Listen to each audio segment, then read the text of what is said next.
Charities.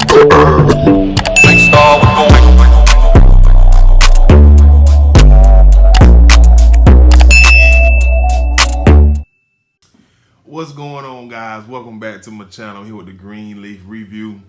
If you're new to the channel, be sure to subscribe, everybody, like, comment, and share. We just gonna jump into it, man. Let's just go ahead and start with the meat of it, and we'll go from there. So, this episode, y'all, wasn't a bad episode, although I got some questions, but I know, it's the final season, so they doing things all out of order. But listen, this episode, Lady May said that she was gonna go talk to Tara James because now all of a sudden she want her house. You feel me? Lady May said she ain't getting it. So, Bishop say, May, would it be okay if I join you on your visit to see Miss Tara James? She said no. 2 Greenleaf men has went to see this woman, and now she's stirring up a mess. It's time for me to go and step in it and handle the situation as need be. So Bishop was like, it's dangerous over there now. So you want them neighborhoods. She was like, James, do you think I'm worried about some neighborhood when I got the wrath of God on my side? Now, she didn't say that, but y'all know. It's like, I just want to throw something in there. But anywho, she goes and see Tara. And Tara, leaves quite the impression on Lady May. Lady May asked her what,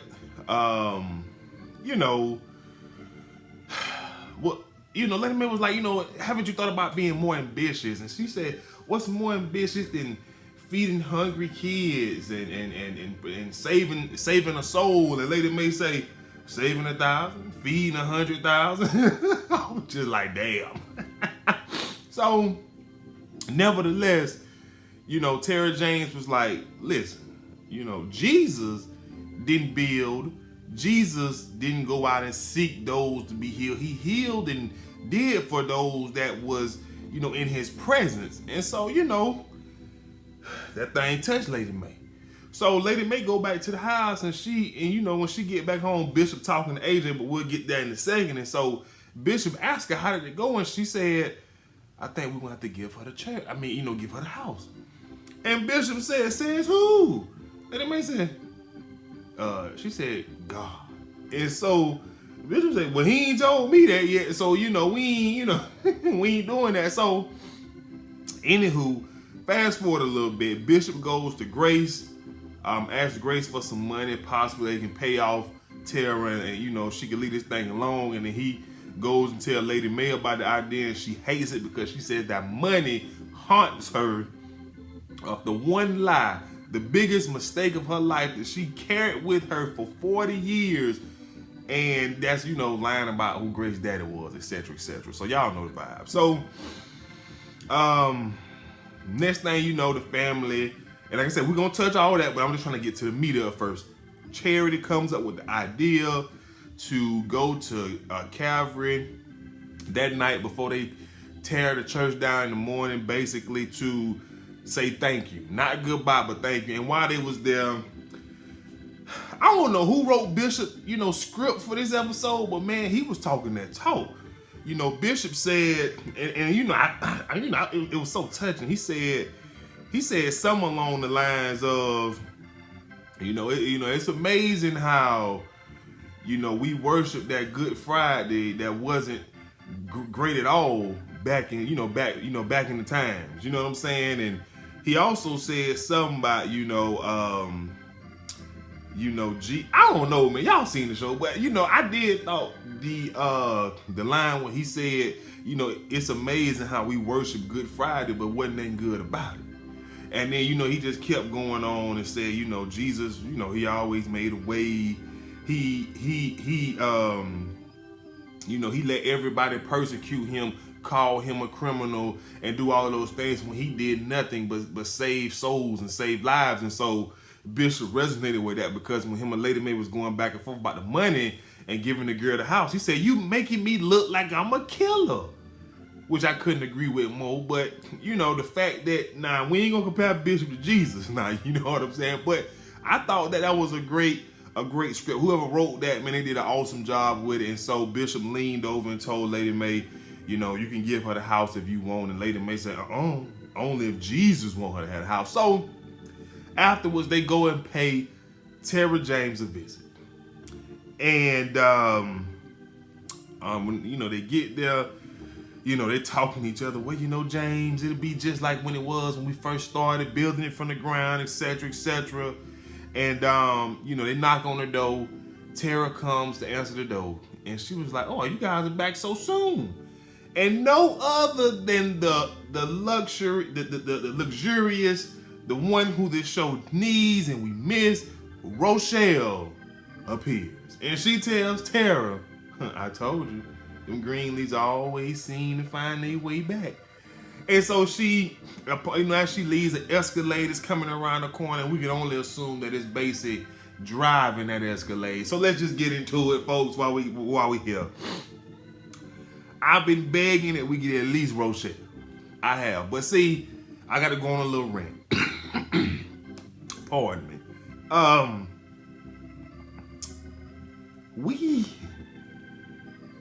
It's a lot of questions that need answers. Where she come from?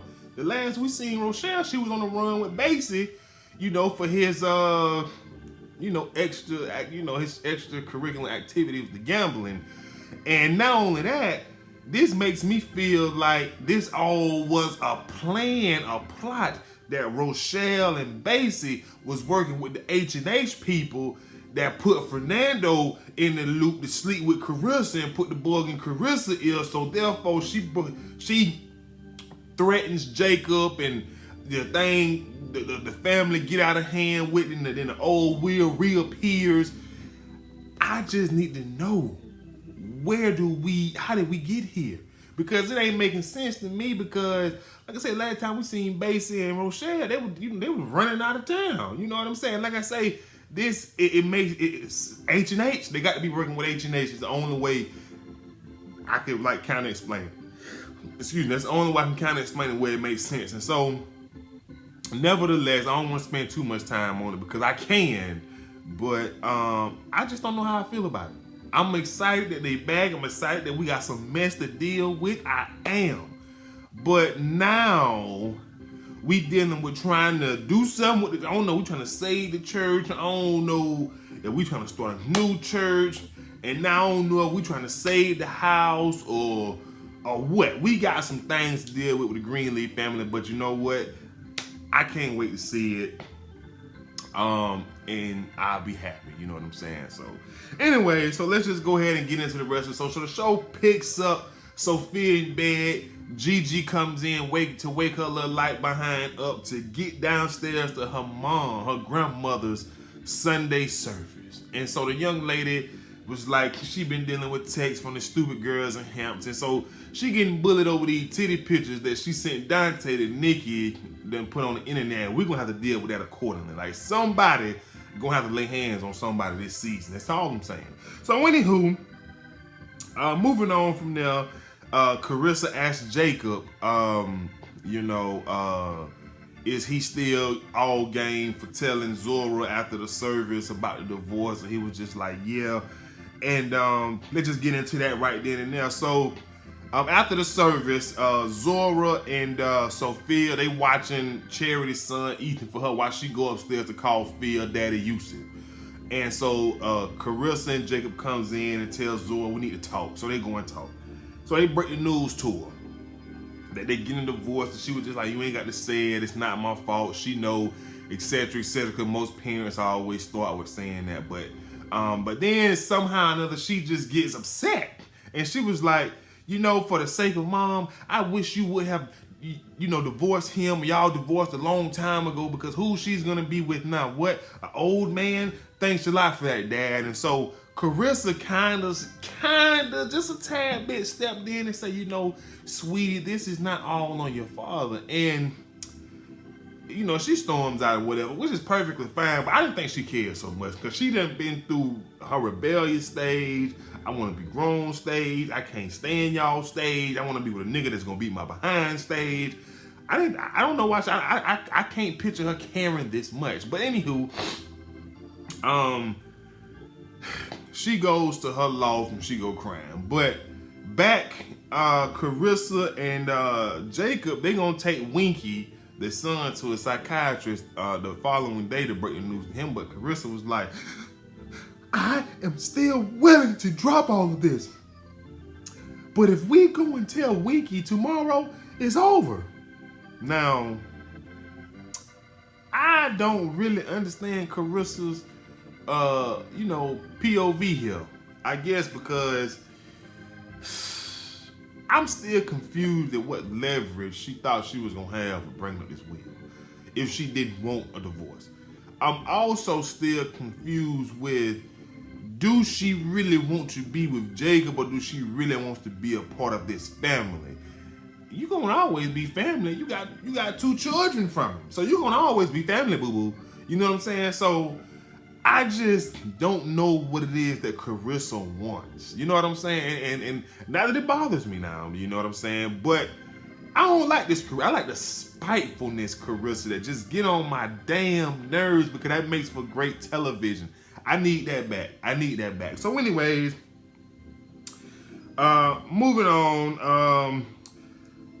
During the family church, after family church, well, we'll pick up there because I don't really want to talk about Bishop putting Carissa and Jacob in their line, telling them basically, think about all the goodness that God has did for you and focus on that. We don't even want to go there because they're about to get into a back and forth. But afterwards, Zora and Sophia talking about these titty pictures, man. Pardon me.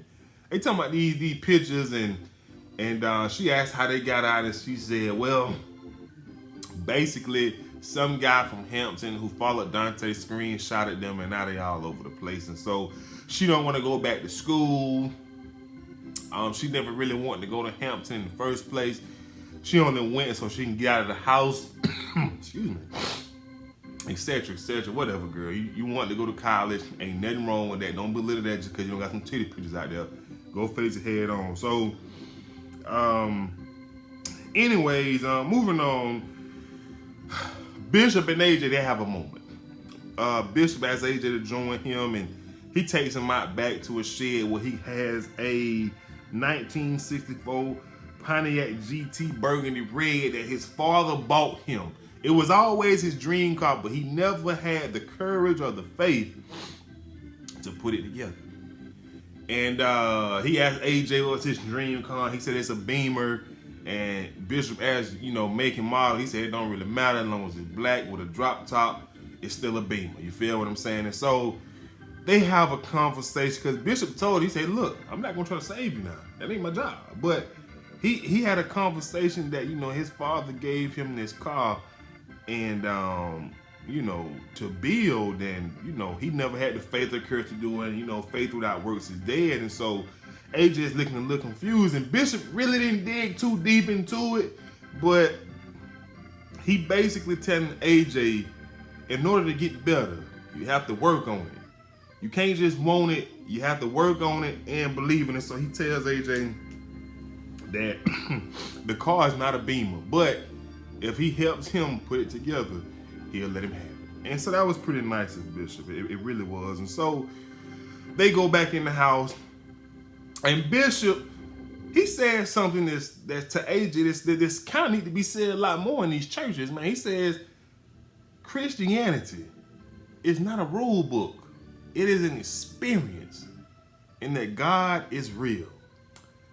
Couldn't agree with you more. Now, you do have your commandments, thou shalt not this and thou shalt not that, but being completely honest, we all sin, we all fall short, we all come up short.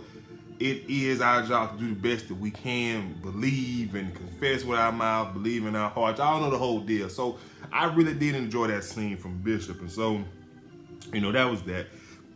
Excuse me. So anyways, moving on. Charities, she goes to call Phil Father Yusuf. And he answers the phone and he says, three strikes past, I told you up. Here's what I'm gonna say about this. He wanna talk. He wants to talk. He recognized the phone number from that area, whatever the case is, right? And he answered the phone. You don't answer the phone if you don't want to talk, and you definitely don't answer the phone and say you done struck out. Don't keep calling him. So anywho, he hears Charity out.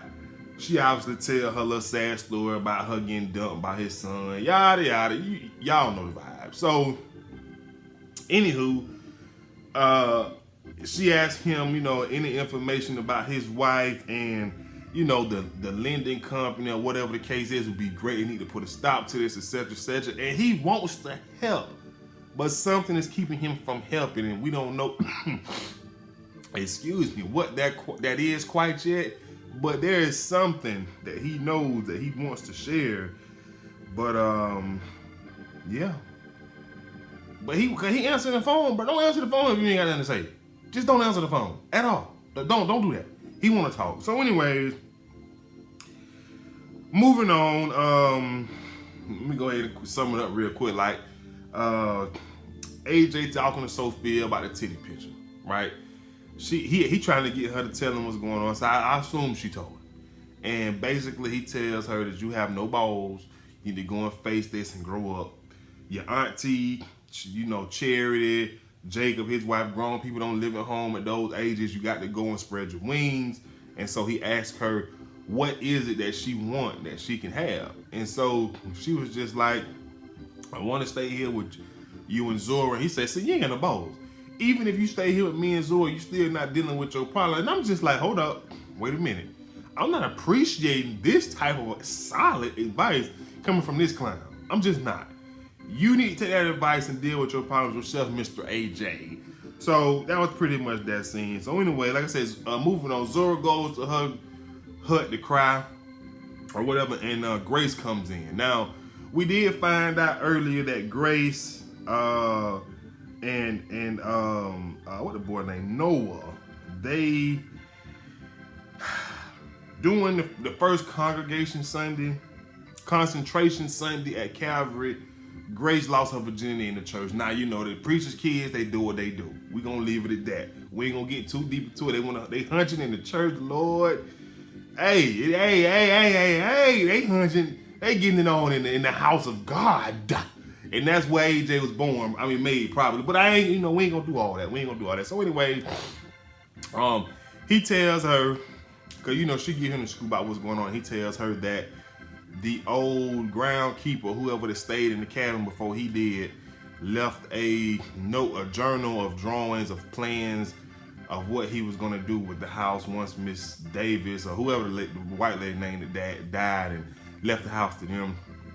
And he said it kept mentioning that Negro came around here today. That Negro came here, and so he was just like, excuse me.